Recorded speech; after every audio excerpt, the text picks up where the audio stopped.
Alright, first time at Sycuan Casino for the vlog. I've actually played here a few years ago, pre-vlogging days, and it's one of my favorite poker rooms in all of San Diego.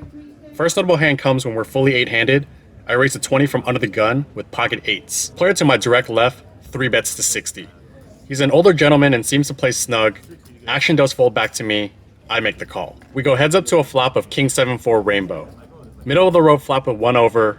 I check, and he checks back. Turn comes a 4 of hearts, pairing the board. And when middle position checks back the flop, I don't think he's ever got ace, king, or aces.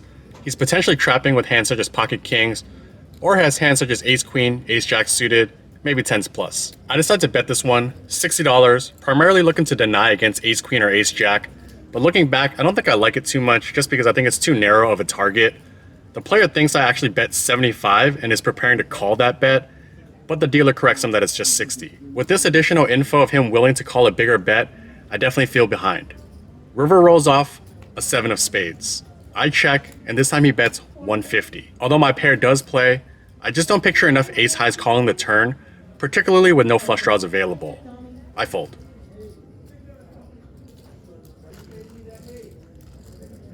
Next spot, under the gun raises to 20. I'm next to act with pocket kings. I 3-bet it to 65. Folds back to under the gun, who makes the call. Heads up to a flop of ace 7-5 with 2 clubs and a spade. My opponent leads for $65. Always a tough spot when you've got kings and the flop comes ace high. Not gonna fold though, I put in the call. The turn comes a 9 of spades and my opponent slows down this time and checks. He can still have some aces, but I feel like he's also weighted towards hands such as pocket 5s through pocket jacks, which some of these give him a set, of course. I could bet for some value, but I play it safe and check it back. River comes, the 10 of diamonds. He checks once more, and I decide to just take my showdown and check it back. He tables, pocket 8s, kings are good here.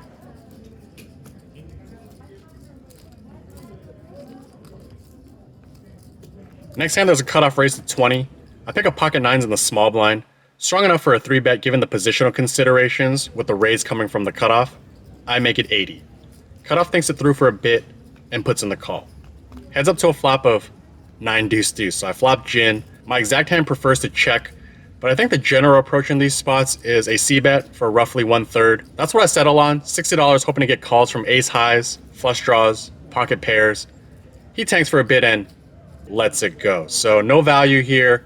Perhaps could have just played this one slow, obviously being results oriented, but take it down and lock it up with a full house. Shortly after, I pick up beauty and the beast suited from under the gun and raise to 20. I then face a 3-bet from the cutoff to 70. This cutoff player is a very good opponent. I actually played with him the other night at Homua Casino. I call. Heads up to a flop of 7-6 deuce, all red, but unfortunately not my suit. I check and fold to a down c-bet of 50. I take a pretty strange line in this next hand. Early position raises to 20. I make a suspect call from the button with 9-10 offsuit. Heads up to a flop of 9-5-5.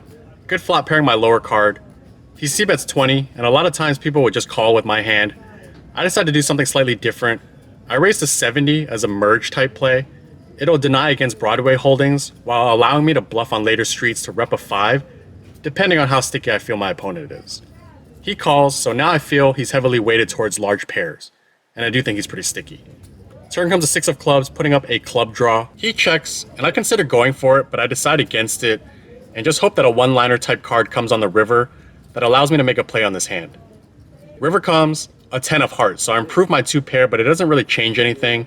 He checks. If I bet, it'd have to be big, such as an all-in, and use my 2 pair as blockers to rep full houses. But I don't think I have enough info on the player to feel like this play is going to work. I knuckle back. He tables pocket kings. Kings? Another interesting spot, low jack raises to 20 and gets called by the hijack. I'm on the button with 8-10 of diamonds. Can just call and see a flop, but I slot this into my aggressive 3-betting range and make it 80. Both players call. We go to a flop of 8-4 deuce rainbow, so nice to flop top pair after 3-betting light. Both players check to me. I fire 150. Only the initial raiser and the low jack calls, and we go heads up to a turn of a 4 of spades, pairing the board and putting up backdoor spades. When he checks, I could continue the aggression, but I choose to check this one back for pot control and to gain some additional information. River comes, the jack of spades, completing the backdoor flush, which is plausible as you could have hands such as ace 3, ace 5, 5 6, 6 7 of spades. After he checks it though, I'm putting him on pocket pairs such as 5s, 6s, 7s, and 9s. I'm beating 3/4 of those hands, so I decide to bet $200 for a bit of thin value, and after some deliberation, I get looked up. I table, and it's good as he shows pocket 7s.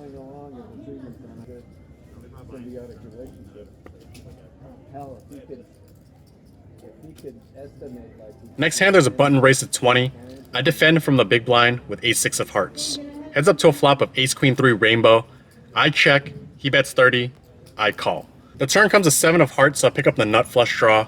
I check, my opponent continues the aggression, this time for 50. Not a large bet, and I could put in a check raise, but given that I do have showdown, I proceed with just a call. The river comes, a 10 of clubs, so I don't improve. I check, and my opponent checks back this time, and he shows ace jack offsuit to take it down. Next spot, there's a limp from early position. I mix it up and over limp in the hijack with ace 10 offsuit. The blinds are in there as well, and we go 4 ways to a flop of jack 6-4 rainbow. Action checks through. Turn brings a 10 of spades, giving me second pair. Checks the early position, who bets 15. Since he didn't bet the flop, I'm discounting jacks, and since I have a 10, I think he's more weighted towards draws. I raise the 40 for value. The blinds fold, early position calls. River comes, the 7 of diamonds, and this time he leads for 50. In this spot, I think he's fairly devoid of bluffs based on player type. He's an older gentleman that seems to be tight, but just looking at the combos, he can have king queen, queen 9, 5 7, and spades, all of which I beat. I do lose to 8 9, some 6 7, and some 7 10 suiteds. And after running through the various possibilities, I probably have a call, but in game, I just felt like I got rivered, and I decided to just let it go. This next spot is perhaps the most interesting one of the session. I'm in the straddle, the button raises to 35. I defend with king deuce of clubs. Heads up to a flop of king 9-7 rainbow, top pair, bad kicker, backdoor clubs. I check, he bets 20, I call. Turn comes a 5 of diamonds, putting up backdoor diamonds.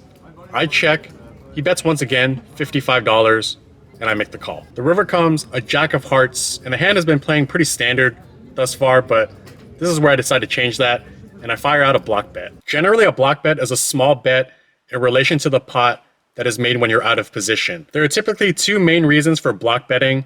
The first of which is the most common. It's when you bet with a very marginal hand that has showdown and you're trying to name your own price in an effort to avoid calling a bigger bet from your opponent. That's essentially what I'm doing here. The other form of block betting is for induction purposes. That's when you have a really strong hand, usually the nuts, and you bet small in an effort to induce your opponent to spaz and raise. As noted, my block bet here is to try to get to a cheap showdown, and I'm probably going to fold to a raise, and my opponent does raise, 225. This was the same player that I 3-bet with 8-10 of diamonds earlier, so that bit of history could be in play, and although I was leaning towards a bet fold, I do think this player is good enough to read my block bet for what it is in this scenario, which is weak rather than being an inducer. That in mind though, I do think he's good enough to raise as a bluff. I think a large portion of players that play 2-5 aren't able to raise as a bluff in position here, but my read on this opponent is that he's definitely capable. Some hands that make sense for bluffing are ones that contain a 10. Queen 10 is the nuts, of course, but he can also have Jack 10 and 9-10. I'm also not ruling out 6-7, 7-8, and 8-9. Long story short, I decided to pivot away from my original plan of bet folding and just going with my gut. I put in the call, and he says good call and tables 10-3 of hearts for the bluff. Nice to pick this one off.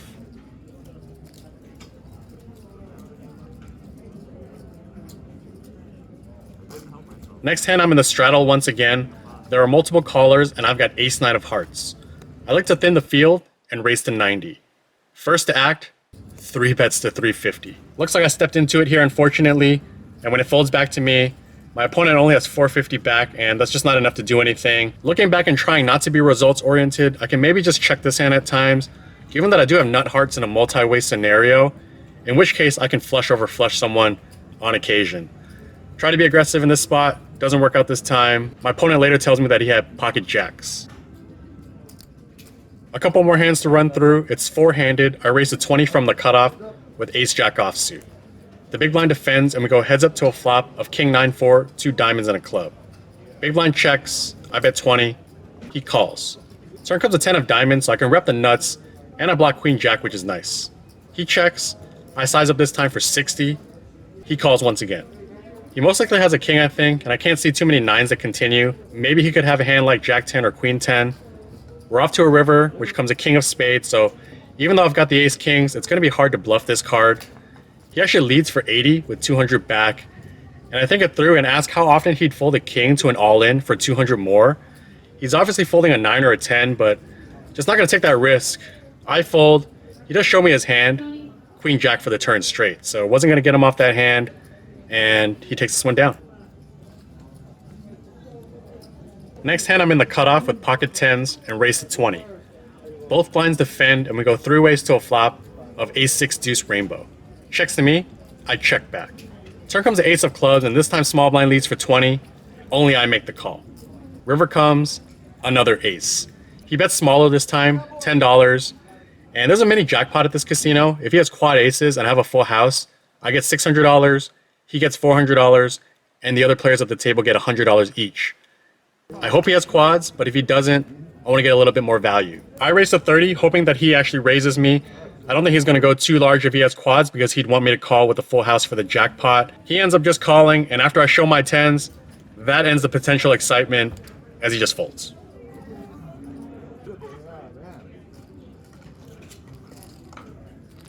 This last hand history doesn't involve me, but it's what I wish would have happened in the previous hand that I had 10s. The mini jackpot did hit at my table. The winning hand was quad aces, so he got $400. The losing hand was aces full of 6s. He got $600, and the rest of us at the table got $100 each. Nice to get some free money.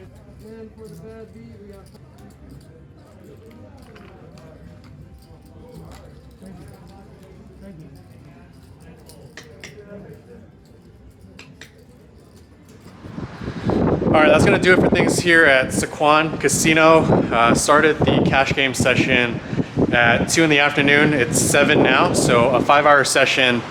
Fired another bullet in the main event yesterday and bricked. And then played the last chance tournament today, 360.